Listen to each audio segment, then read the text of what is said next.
जय हिंद साथियों, welcome to self study classes with Sumit Jain YouTube channel में आप सभी का स्वागत है। दोस्तों सभी को गुड इवनिंग। और आज की क्लास हिंदी वाली है, जो आज से फर्स्ट क्लास है वो स्टार्ट हो चुकी है। तो सभी लोग लाइव आ जाएं। वीडियो को सभी लोगों को लाइक करना है। कुछ महत्वपूर्ण हस्तलिखित नोट्स हैं जिनको छांट करके लेकर के आए हैं आप तक, तो सभी लोगों को वीडियो को लाइक करना है और अपना टेस्ट देना है कि किस प्रकार से आपसे क्वेश्चन, कितने क्वेश्चन आप बनते हैं, कितने क्वेश्चन आपने कवर किए हैं, ये सारी चीज़ें हमें लास्ट में आपको बताना है। सभी लोग को स्पष्ट दिख रहा होगा, है ना। और अब हमें स्टार्ट करने की बारी है। जो भी साथी टेलीग्राम ग्रुप से नहीं जुड़े हैं वो टेलीग्राम ग्रुप से जुड़ जाएं। अगर आप सुपर टेट की तैयारी कर रहे हैं, एमपी टेट की तैयारी कर रहे हैं, या रीट की तैयारी कर रहे हैं, या फिर एमपीएसआई की तैयारी कर रहे हैं, तब उसमें हिंदी व्याकरण सभी में पूछा जाता है, ठीक है। तो सभी लोगों के लिए बहुत ही उपयोगी है।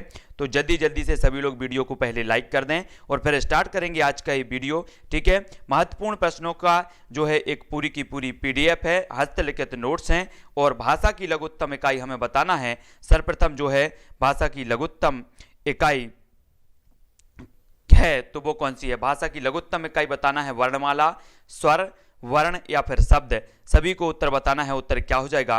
यूपी टेट की यूपी टेट होता है, फिर उसके बाद जो फाइनल एग्जाम होता है जिसके बाद सिलेक्शन, वो सुपर टेट होता है ना। तो सभी लोगों को फटाफट से उत्तर बताना है। भाषा की जो लघुत्तम इकाई है वो कौन सी है, कई बार पूछा गया है, तब आपका उत्तर क्या हो जाएगा। भाषा की लघुत्तम इकाई मानी जाती है दोस्तों वर्ण। वर्ण यानी कि जो विकल्प नंबर 3 है वो इसका सही हो जाएगा, ठीक है। भाषा की लघुत्तम इकाई क्या है, तब आपका उत्तर होता है वर्ण। याद रख लेना कौन सी है, वर्ण है। बहुत बढ़िया सीमा जी, नीलेश जी और मधुराज जी, वीरेंद्र जी, वर्ण सही हो जाएगा। भाषा की लघुत्तम इकाई कौन सी है, वर्ण। अगला क्वेश्चन है छा किन दो वर्णों के मेल से बना है। कई बार पूछा गया है। ये जो संयुक्त वर्ण होते हैं, है ना, तब हमें बताना है किन दो वर्णों के मेल से बना होता है छा। तो उत्तर क्या हो जाएगा इसका, सभी लोग बताएंगे। मोस्ट इंपॉर्टेंट है, तो फटाफट से लिखना है कि जो छा है वो किन दो वर्णों के मेल से बना है। तब आप सभी का जो आंसर आएगा वो क्या आएगा। सभी लोग उत्तर बता रहे हैं, बहुत बढ़िया आंसर। उत्तर मधुराज जी इसका बी हो जाएगा। यहां पर जो हलंत लगा रहता है इसका ध्यान रखना है। यहां पर लगा कर आ जाते हैं कुछ लोग, देखो यहां पर पूरा का दिया है और यहां पर हलंत के साथ मतलब आधा का है, तब यहां पर आपको ध्यान देने योग्य बात है। इसका बी नंबर का सही हो जाएगा, है ना। जब छा का जो मेल की बात आती है तो यहां पर हलंत लगा रहता है। याद रख लेना, ये पूछा जाता है और कई बार गलत करके भी आते लोग, तो सभी लोगों को याद रख लेना। ए वाला जो 2 नंबर का है वो सही होगा। हिंदी किस भाषा समूह से संबंधित है, तब आपको उत्तर बताना है। प्रश्न क्रमांक 3 का उत्तर बताना है। हिंदी किस भाषा समूह से संबंधित है, किस भाषा परिवार से संबंधित है।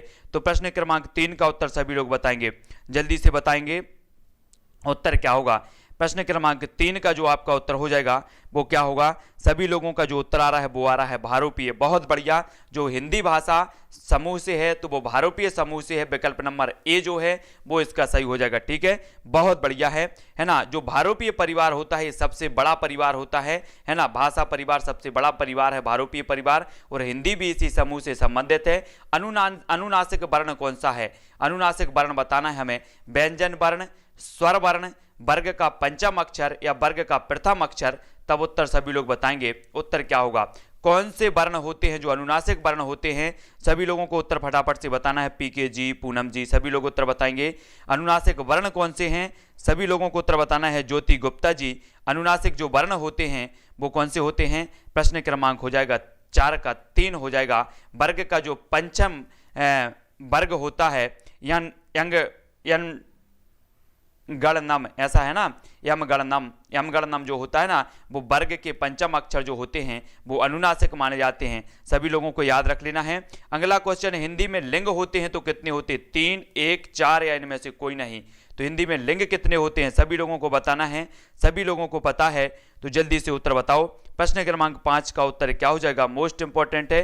5 का जो उत्तर हो जाएगा दोस्तों, जो सुरेंद्र जी बता रहे हैं 1, अधिकांश लोग बता रहे हैं 1, है ना, लेकिन इसका सही जो उत्तर हो जाएगा 5 का जो उत्तर होगा वो होगा इनमें से कोई नहीं, यानी कि विकल्प नंबर 4 इसका सही होगा। हिंदी में जो लिंग होते हैं वो होते हैं 2 प्रकार के, और संस्कृत में जो लिंग होते हैं वो होते हैं 3 प्रकार के। तो यहाँ पर 2 प्रकार का कोई ऑप्शन नहीं है, मतलब हिंदी में जो लिंग होते हैं वो इनमें से कोई नहीं, उत्तर सही हो जाएगा। ठीक है, सभी लोगों को याद रख लेना, हिंदी में लिंग 2 प्रकार के होते हैं, है ना, स्त्रीलिंग और पुल्लिंग, और संस्कृत में 3 प्रकार के, स्त्रीलिंग, पुल्लिंग और नपुंसकलिंग। ठीक है, आंसू शब्द है तो कौन सा है? विकल्प नंबर प्रश्न क्रमांक 6 का उत्तर बताना है। आंसू शब्द क्या है? बहुवचन, एकवचन, द्विवचन या फिर नपुंसकलिंग, यहां पर बताना है। तो जल्दी से बताओ आंसू शब्द क्या है, मोस्ट इंपॉर्टेंट है, प्रश्न क्रमांक 6 का उत्तर बताना है। तो उत्तर क्या हो जाएगा? आंसू कौन सा शब्द है, कौन से उसमें प्रयोग किया जाता है, तब आप सभी का जो उत्तर हो जाएगा वो क्या हो जाएगा? वो हो जाएगा विकल्प नंबर ए। बहुत बढ़िया, आंसू जो है बहुवचन है, क्योंकि जो आंसू है वो हमेशा बहुवचन में ही प्रयोग होता है, सभी को याद रख लेना। ठीक है, बहुत बढ़िया आंसर। अगला जो हमारा प्रश्न होगा वो क्या हो जाएगा दोस्तों? वो है यह घोड़ा अच्छा है, इस वाक्य में है तो क्या है? सभी लोगों को आंसर बताना है। प्रश्न क्रमांक 7 का उत्तर बताएंगे। यह घोड़ा अच्छा है, इस वाक्य में यह है, यह क्या है? सभी लोगों को बताना है। 7 का उत्तर बताएंगे, यह क्या है? सर्वनाम, विशेषण, संज्ञा, फिर अपव्यय। तो यह घोड़ा अच्छा है, इसमें जल्दी से बताओ उत्तर क्या हो जाएगा? सभी लोगों को उत्तर बताना है। यह जो है वो क्या है? तो आपका जो उत्तर हो जाएगा वो हो जाएगा सर्वनाम। सर्वनाम यानी कि जो विकल्प नंबर ए है वो इसका सही हो जाएगा। ठीक है, बहुत बढ़िया आंसर आ रहे हैं सभी लोगों के, है ना। इसी प्रकार से सभी को आंसर देते रहना है। अगला क्वेश्चन है, निम्न में से शुद्ध शब्द कौन सा है? आमिष, नक्षत्र, अध्ययन या फिर हितैषी। शुद्ध शब्द बताना है, शुद्ध शब्द कौन सा है? प्रश्न क्रमांक 8 का उत्तर बताना है, तब आपका उत्तर क्या हो जाएगा? शुद्ध शब्द हमें पहचानना है, हमेशा वर्तनी शुद्धिकरण ये शब्द आते हैं, तो शुद्ध शब्द कौन सा है, तब आपका उत्तर क्या होगा? मोस्ट इंपॉर्टेंट है, सभी को उत्तर बताना है। तो इसका जो सही उत्तर हो जाएगा, शुद्ध शब्द जो माना जाएगा वो माना जाएगा विकल्प नंबर 4, यानी कि जो हितैषी है ये शुद्ध शब्द है, अध्ययन नहीं है। यहां पर एक या और आता तब अध्ययन सही होता, हितैषी इसका सही हो जाएगा, विकल्प नंबर 4 इसका सही होगा। ठीक है, हितैषी शुद्ध शब्द माना जाएगा। अगला क्वेश्चन है, चकवा शब्द क्या है? देशज है, तत्सम है, तद्भव है या फिर विदेशज है? तब आपका उत्तर बताना है कि जो देशज है वो चकवा क्या है, चकवा बताना है। प्रश्न क्रमांक 9 का उत्तर क्या होगा? मोस्ट इंपॉर्टेंट है, तो चकवा जल्दी से उत्तर बताना है। 9 का उत्तर क्या हो जाएगा? चकवा जो शब्द है वो कौन सा शब्द माना जाता है, तब उत्तर क्या हो जाएगा? सभी लोग बताओ, चकवा जो शब्द है वो क्या है? तद्भव है। तद्भव यानी कि जो विकल्प नंबर 3 है वो इसका सही हो जाएगा। ठीक है, चकवा तद्भव शब्द है, याद रख लेना, विकल्प नंबर 3 इसका सही होगा। देशज नहीं है, तद्भव है ना। मतलब तत्सम मतलब होता है उस ज्यों का त्यों, संस्कृत से ज्यों के त्यों आए शब्द तत्सम, और इससे उत्पन्न हुआ वो तद्भव कहलाता है। तो चकवा जो होता है वो होता है तद्भव। निम्न में अंबर का अनेकार्थी नहीं है, तो अंबर का अनेकार्थी नहीं बताना है। अनेकार्थी सभी लोगों ने पढ़े होंगे, अनेकार्थी नहीं है बताना है। वर्षा, आकाश, बादल या फिर वस्त्र, तो अनेकार्थी क्या नहीं है अंबर का? प्रश्न क्रमांक 10 का उत्तर सभी लोग बताएंगे, तब आपका आंसर क्या हो जाएगा? अंबर का जो अनेकार्थी शब्द नहीं है वो क्या नहीं है? अंबर का अनेकार्थी शब्द नहीं होता दोस्तों, क्या नहीं होता? वर्षा, यानी कि जो विकल्प नंबर ए है वो इसका सही होगा। अंबर का अनेकार्थी वर्षा नहीं होगा, वस्त्र होगा, बादल भी होगा और आकाश भी होगा, तो वर्षा नहीं होगा। जंगम का विलोम क्या है? कई बार पूछा गया एग्जाम में, जंगम का विलोम, ये तो पूछा ही जाता है, विलोम शब्द हमेशा पूछा जाता है, सभी को बताना है। तो जंगम का विलोम क्या हो जाता है? प्रश्न क्रमांक 11 का उत्तर सभी लोगों को बताना, मोस्ट इंपॉर्टेंट है। जंगम का जो विलोम हो जाएगा वो क्या होगा, जल्दी बताओ। तो सभी लोगों ने उत्तर भी बता दिया है, बहुत बढ़िया। जंगम का जो विलोम होगा वो स्थावर होगा, यानी कि जो विकल्प नंबर 3 है वो इसका सही हो जाएगा। बहुत बढ़िया, जंगम का विलोम होता है स्थावर, 3 नंबर का इसका सही होगा। उपकार को ना मानने वाले के लिए एक शब्द कौन सा है? 12 का उत्तर बताओ। उपकार को ना मानने वाले के लिए एक शब्द कौन सा है? कृतज्ञ, कृतज्ञ, उपकारी या फिर अनुपकारी। तो 12 का उत्तर सभी लोगों को बताना है, तब आंसर क्या हो जाएगा? उपकार को ना मानने वाला क्या कहलाएगा? सभी लोगों को बताना है। सुमित्रा जी, राजा जी, ज्योति जी, ममता जी, सभी लोगों का जो आंसर आ रहा है उपकार को ना मानने वाला जो कहलाएगा वो कहलाएगा कृतज्ञ, यानी कि जो 12 का उत्तर है वो ए नंबर का सही हो जाएगा। बहुत बढ़िया आंसर 1 नंबर का सही होगा। नेक्स्ट है, संस्कार शब्द में उपसर्ग कौन सा है? 13 का उत्तर बताना है। संस्कार शब्द में उपसर्ग बताना है, सम, कार, सन या फिर संस। तो संस्कार शब्द में उपसर्ग कौन सा है? सभी लोगों का आंसर आना चाहिए, फटाफट से बताना है।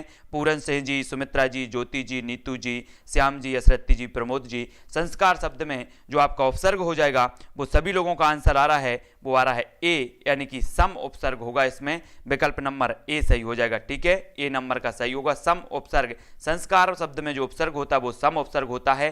कृत प्रत्यय से बने हुए शब्द कहलाते हैं, तो क्या कहलाते हैं? सभी लोगों ने पढ़े होंगे तद्धित प्रत्यय और कृत प्रत्यय, है ना। तो कृत प्रत्यय से बने हुए शब्द क्या कहलाते हैं? उपसर्ग, कृदंत, तद्धित या फिर प्रत्यय। तब आपका 14 का उत्तर क्या हो जाएगा? मोस्ट इंपॉर्टेंट है, जल्दी से बताओ।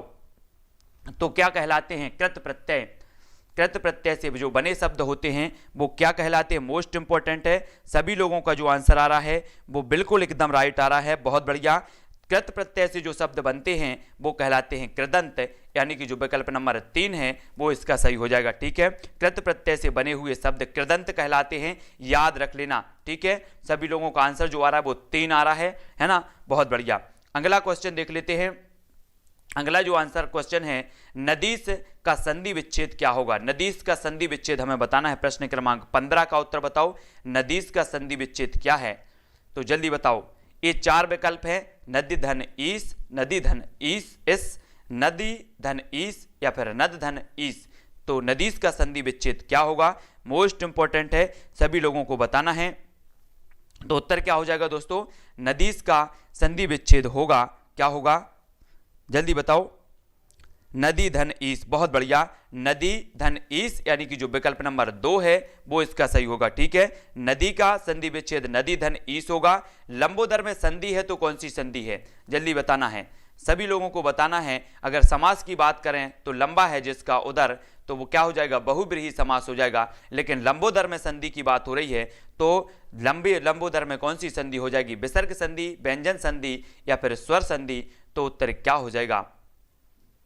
जल्दी बताना। प्रश्न क्रमांक 16 का उत्तर बताएंगे, सभी लोगों को बताना है, तब आपका उत्तर क्या होगा। लंबोदर में जो संधि है दोस्तों वो संधि है कौन सी? स्वर संधि, यानी कि विकल्प नंबर जो 2 है हमारा वो इसका सही होगा, स्वर संधि इसका सही होगा, ठीक है। स्वर संधि है लंबोदर में, तो याद रख लेना। प्रश्न क्रमांक 16 का जो उत्तर हो जाएगा वो हो जाएगा 2, स्वर संधि है। घनश्याम में समास कौन सा है? घनश्याम, घनश्याम में समास बताना है। प्रश्न क्रमांक 17 का सभी लोगों को बताना है और अपनी कमजोरी को आकलन करते जाना है ना। सभी लोग जो भी टेस्ट दे रहे हैं अपनी कमजोरी का स्वयं आकलन करेंगे, हमसे क्या नहीं बन रहा था, हमसे क्या बना था, हमें क्या पढ़ने की जरूरत है ना। सारी की सारी आकलन आप लोग करते जाएंगे। घनश्याम में समास कौन सा है? तब आपका प्रश्न क्रमांक 17 का उत्तर होगा घनश्याम में कर्मधारय समास है। विकल्प नंबर ए सभी लोगों ने बताया है ना। घनश्याम में होता है कर्मधारय समास, यानी कि विकल्प नंबर जो 1 है वो इसका सही हो जाएगा, ठीक है, बहुत बढ़िया। अब हमें बताना है किस समास में प्रथम पद संख्यावाची और द्वितीय पद जो होता है वो संज्ञा होता है। तो जल्दी बताओ, किस समास में प्रथम पद संख्यावाची और द्वितीय पद संज्ञा होता है? कौन से समास में होता है? 18 का उत्तर हमें बताना है, जल्दी से बताओ उत्तर क्या होगा, सभी लोगों को बताना है। तब सभी लोगों ने जो बताया है प्रश्न क्रमांक 18 का 4 बताया है, यानी कि विकल्प नंबर जो 4 है वो सही हो जाएगा, ठीक है, बहुत बढ़िया आंसर। द्विगु समास इसका सही होगा। अधिकांश लोगों ने बिल्कुल सही बताया है। जो पढ़ेगा वह उत्तीर्ण होगा। वाक्य है, ये वाक्य कैसा है? संदेहवाचक, आज्ञावाचक, संकेतवाचक या फिर विधानवाचक। तो सभी लोगों को आंसर बताना है और पूरी व्याकरण में से आपके क्वेश्चन लिए गए हैं।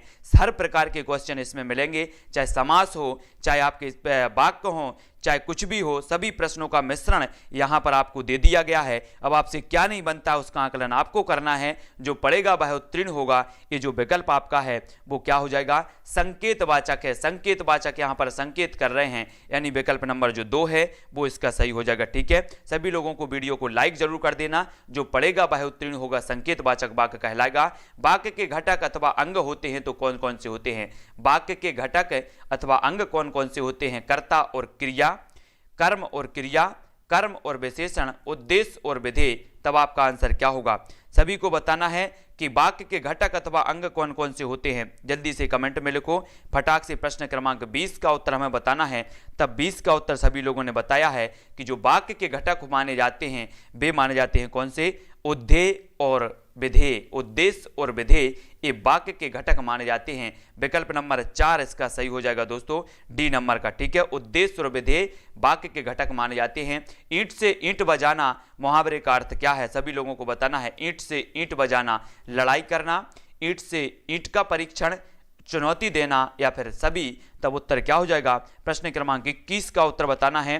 सभी लोग बताएंगे ईंट से ईंट बजाने का अर्थ क्या होता है, सभी लोग बताएंगे उत्तर क्या हो जाएगा। 21 का आंसर बताना है, तब उत्तर क्या होगा, ईंट से ईंट बजाना मतलब होता है चुनौती देना। विकल्प नंबर 3 इसका सही हो जाएगा। ठीक है, बहुत बढ़िया। नीतू जी, बेस्ट बॉय, श्याम जी, दिलीप जी, पूरन सिंह जी, बहुत बढ़िया आंसर, सभी लोगों ने एकदम सही बताने का प्रयास किया है। अगला क्वेश्चन है, काला अक्षर भैंस बराबर का अर्थ क्या है। कई बार आप बोलते होंगे काला अक्षर भैंस बराबर, लेकिन इसका अर्थ क्या होता है, सभी लोगों को बताना है।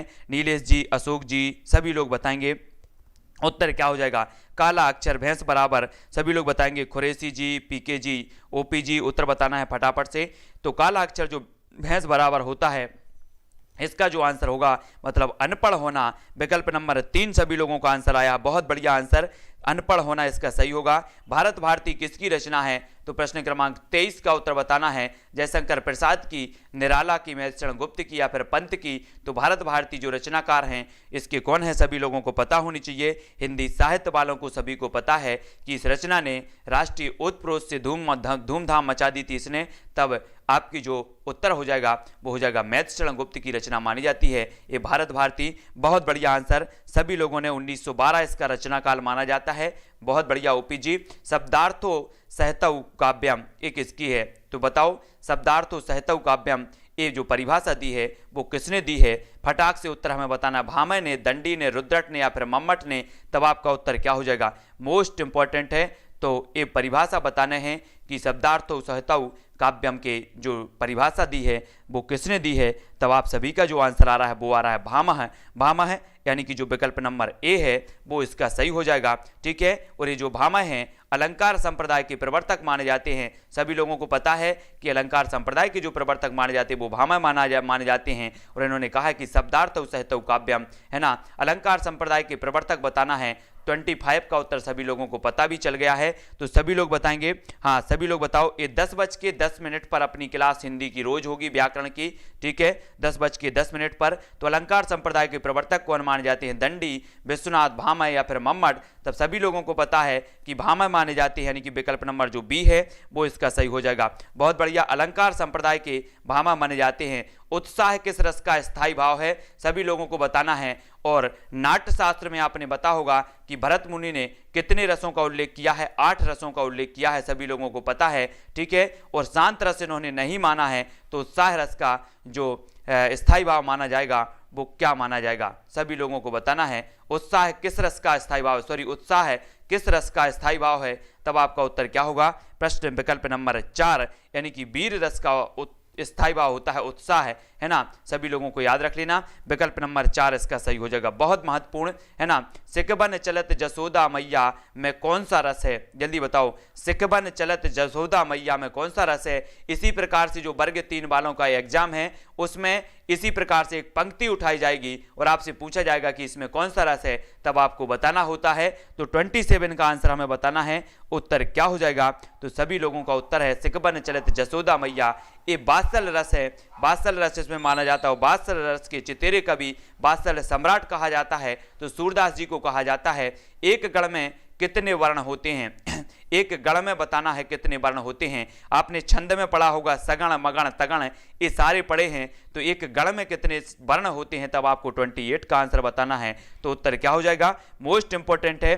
तो सभी लोगों ने उत्तर बताया है सगण, मगण, जगण, तगण। इसमें एक गण में 3 वर्ण होते हैं, है ना, 3, यानी कि जो विकल्प नंबर 1 है वो इसका सही हो जाएगा। ठीक है, बहुत बढ़िया। कीर्ति जी, यादव जी, सभी लोगों के बिल्कुल आंसर सही आ रहे हैं। अगला क्वेश्चन है, मैं सुकुमारी नाथ बन जोगूं, तुम्हि उचित तप मो कह भोगूं, मैं कौन सा अलंकार है, बताना है अब हमें।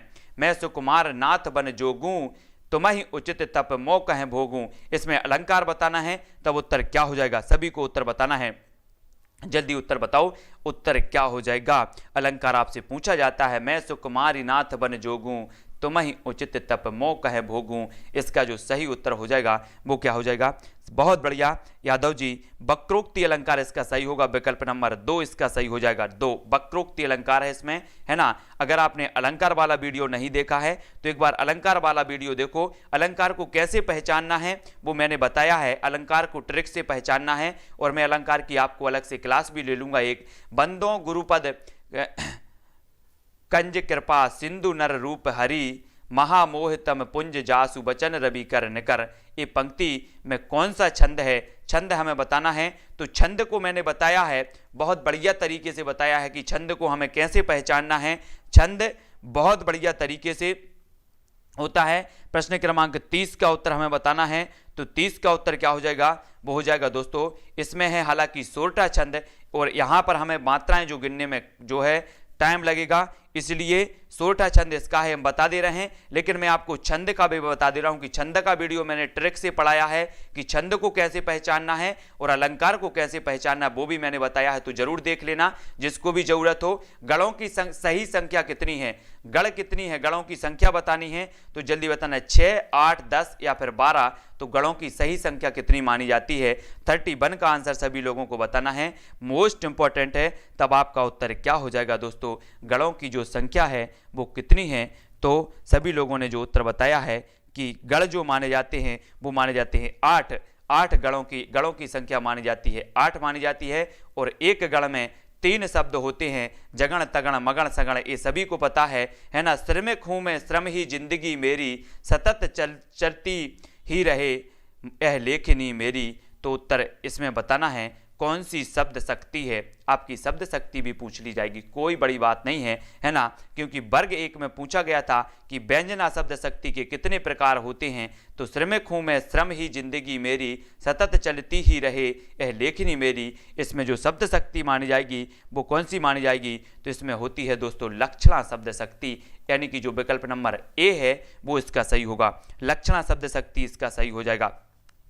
ठीक है, बहुत बढ़िया तरीके से। और कमेंट में बता देना कि लक्षणा शब्द शक्ति नहीं बनती है, शब्द शक्तियां नहीं बनती, तो कमेंट में बता दो। एक वीडियो में आपको बनाऊंगा बहुत बढ़िया तरीके से कि शब्द शक्ति को कैसे पहचानना है। भारत की प्राचीन भाषा कौन सी है? सभी लोगों को बताना है, प्राचीन भाषा के रूप में बताना है। सभी लोग जल्दी से कमेंट में लिखेंगे भारत की जो प्राचीन भाषा है वो कौन सी है, हिंदी, संस्कृत, पाली या फिर अपभ्रंश। तो उत्तर बताना है। 33 का आंसर क्या हो जाएगा? 33 का सभी लोगों ने जो आंसर बताया है कि संस्कृत को प्राचीन भाषा, देव भाषा भी कहा जाता है। ठीक है, बहुत बढ़िया। सभी लोग वीडियो को लाइक जरूर कर देना। संविधान की 8वीं अनुसूची में उल्लेखित जो है भारतीय भाषाओं की संख्या कितनी है? सभी लोग बताएंगे।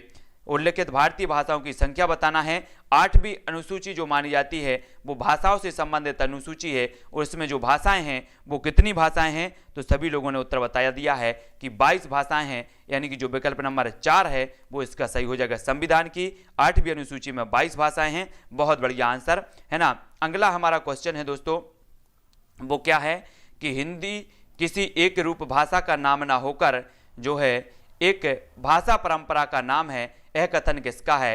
हिंदी किसी एक रूप भाषा का नाम ना होकर एक भाषा परंपरा का नाम है, यह कथन किसका है?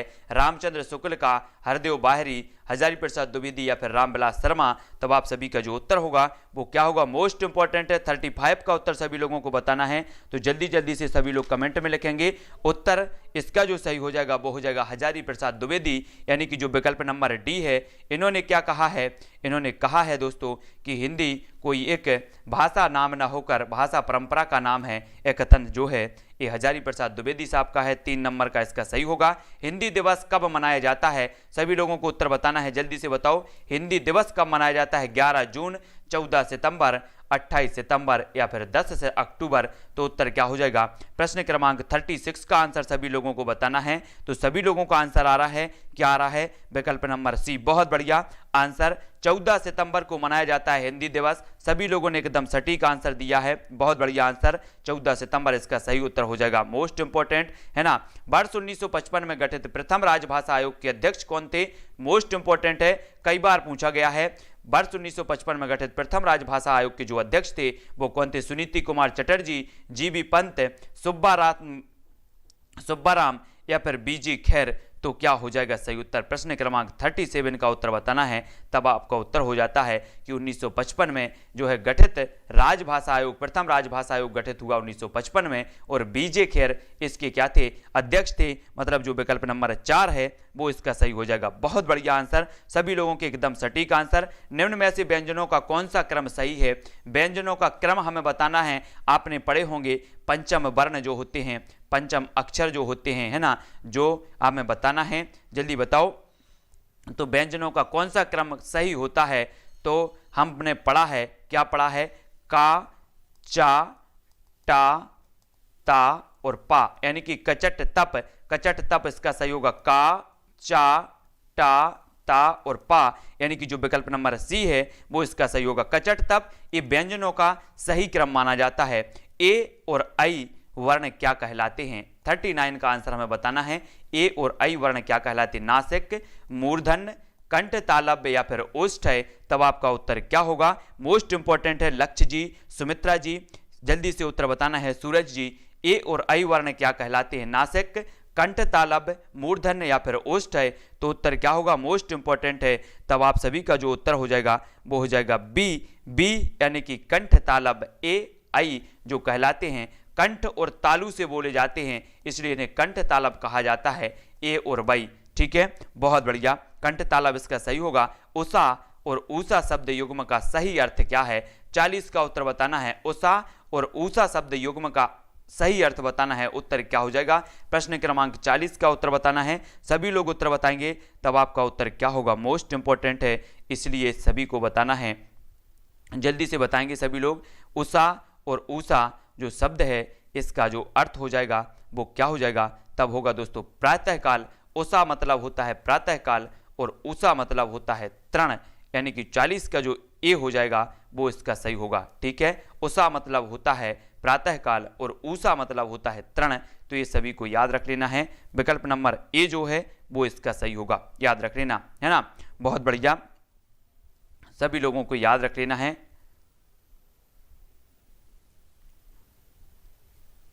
अगला क्वेश्चन देख लेते हैं। अगला जो हमारा प्रश्न है दोस्तों 40 से 41 का उत्तर अब हमें बताना है।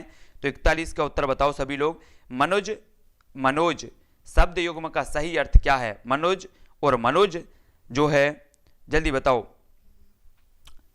क्या उत्तर हो जाएगा? मनोज और मनोज शब्द युग्म का सही अर्थ हमें बताना है, तब आपका उत्तर क्या होगा? मोस्ट इंपॉर्टेंट है कामदेव, मनुष्य, मनुष्य कामदेव, मानव या फूल या फिर कमल या मनुष्य, तो उत्तर बताना है, जल्दी से बताओ। प्रश्न क्रमांक 41 का उत्तर मनोज और मनोज शब्द युग्म का सही अर्थ क्या है? तो इसका जो सही उत्तर होगा, मनोज का अर्थ होता है मनुष्य और मनोज का अर्थ होता है कामदेव, यानी कि जो विकल्प नंबर सी है वो इसका सही हो जाएगा। ठीक है, इस प्रकार के प्रश्न आपसे पूछे जाते हैं शब्द युग में, है ना। सही उत्तर आपको बताना है, तो आपको बताना है लीगल। लीगल यानी कि क्या होता है? लीगल का सही अर्थ क्या होता है? जल्दी बताओ। श्रेष्ठ, सही, कानूनी या उपयुक्त सभी। तो 42 का उत्तर सभी लोगों को बताना है। सभी लोग बताएंगे क्या हो जाएगा? 42 का उत्तर सभी लोगों का जो आंसर आ रहा है कि लीगल जो शब्द है इसका सही अर्थ जो होता है वो होता है कानूनी। कानूनी यानी कि जो विकल्प नंबर 2 है वो इसका सही होगा। लीगल का सही अर्थ होता है कानूनी, विकल्प नंबर बी इसका सही होगा। देख लेना। अब देखो यहां पर आपको जो है क्या कर दिया? कंफ्यूज कर दिया। लीगल हम बोलते हैं कि श्रेष्ठ है, सही है ना, लेकिन इसे सही जो अर्थ माना जाता है वो कानूनी माना जाता है। ठीक है ना। तो यहां पर सभी लोगों को याद रख लेना है। ठीक है,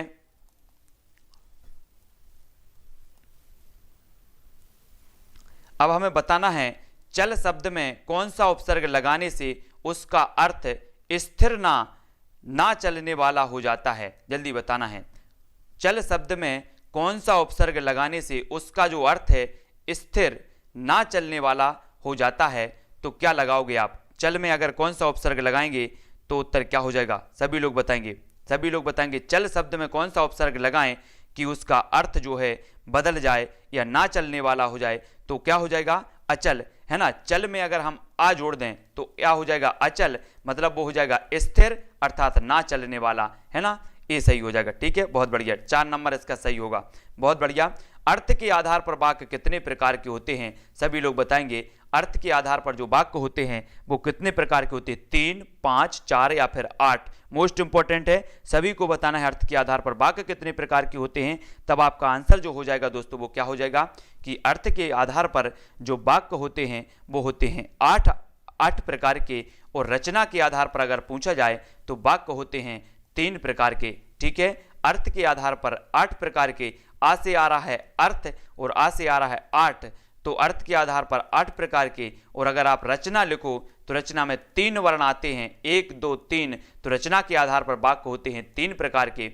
शुद्ध वाक्य का चयन कीजिए, शुद्ध वाक्य का चयन करना है 46 में सभी लोग करेंगे। सभी लोग लाइक जरूर कर देना वीडियो को। शुद्ध वाक्य का चयन करना है। अंकुर 7वीं कक्षा में पढ़ता है, अंकुर 7वें कक्षा में पढ़ता है, अंकुर 7वें में पढ़ता है, अंकुर 7 कक्षा में पढ़ता है। तब 46 का उत्तर क्या हो जाएगा। मोस्ट इंपॉर्टेंट है, आपको हर एक टॉपिक से यहाँ क्वेश्चन मिले होंगे। संधि से मिले, समास से मिले, वर्णमाला से मिले, संज्ञा से मिले, सर्वनाम से मिले, शुद्ध वाक्य से मिले, मुहावरे से मिले, सब प्रकार की जो पूरी व्याकरण है आपकी, उनसे पूरा एक सम्मिलित जो टेस्ट है वो हमने याद कर लिया। तब आपका शुद्ध वाक्य का चयन करना है तो 46 का जो आपका आंसर हो जाएगा वो क्या होगा, वो होगा अंकुर 7वीं कक्षा में पढ़ता है, यानी कि जो विकल्प नंबर ए है वो इसका सही हो जाएगा। ठीक है, बहुत बढ़िया आंसर। अगला क्वेश्चन है, जो इंद्रिय से रहित हो उसे क्या कहेंगे। लास्ट क्वेश्चन है तो सभी लोगों को उत्तर बताना है। ठीक है, मोस्ट इंपॉर्टेंट है, सभी लोग बताएंगे। खुरेशी जी, ज्योति जी, अनुज जी,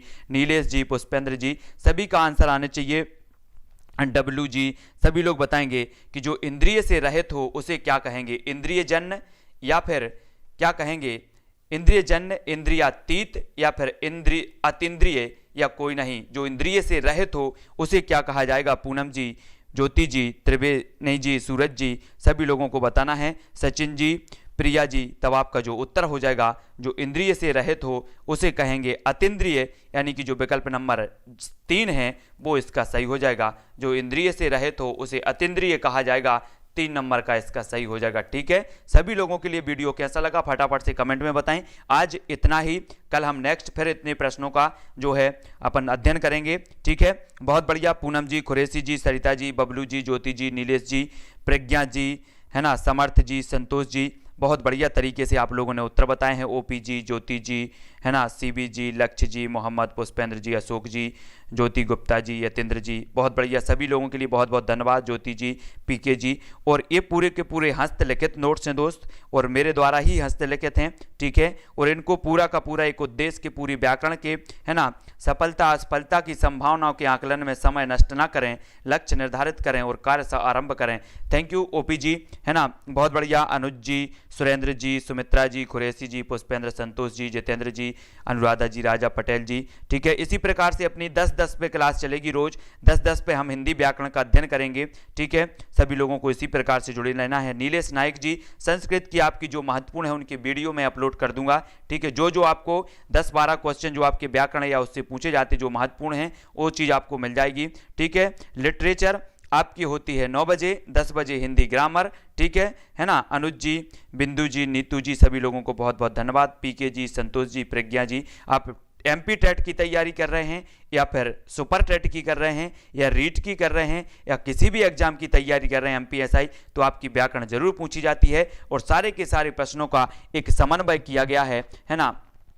ठीक है, तो बहुत बढ़िया। तो आज के लिए बस इतना ही दोस्तों, सभी के लिए जय हिंद, सभी लोगों के लिए शुभ रात्रि। ठीक है, बहुत बढ़िया। इसी प्रकार से अपनी क्लास चलती रहे, है ना। इसी प्रकार का सहयोग आप सभी के लिए, सभी का होना चाहिए कि और भी अपन बहुत सारे लोग आ जाएं। अनिल जी, नीलेश जी, श्याम जी, हरिकेश जी, पुष्पेंद्र जी और यतेंद्र जी, सरमयंक जी। ठीक है, बहुत बढ़िया। डब्लू जी, अनुज जी। तो दोस्तों अपन को क्या करना है, अपना निरीक्षण कर लेना है। उन निरीक्षण के बाद पर्सनल भी मुझे बता सकते हो कि सर मेरा वीकली समास है, संधि है, क्या है, तो मैं आपको पूरा का पूरा संधि समास बता दूंगा, ट्रिक भी बता दूंगा। एग्जाम के लास्ट में अगर जब आपको संधि नहीं बनती है तो आपको एक ऐसी ट्रिक भी बताऊंगा कि आप तुक्का भी मार के आएंगे तब भी आपका सही होगा। नीलम जी, संतोष जी, डब्लू जी, नीतू जी, यतेंद्र जी, ठीक है, प्रियंका जी। तो अपन को इसी तरह से अध्ययन करते रहना है। सभी लोग लाइक जरूर कर देना। जितेंद्र जी, पूनम जी, ठीक है, प्रेम कला जी, लक्ष्य जी, पूरन सिंह जी, बहुत बढ़िया, यश रत्ती जी, है ना, हाँ, और संतोष जी, डब्लू जी। ठीक है, तो आज के लिए बस इतना ही। जय हिंद,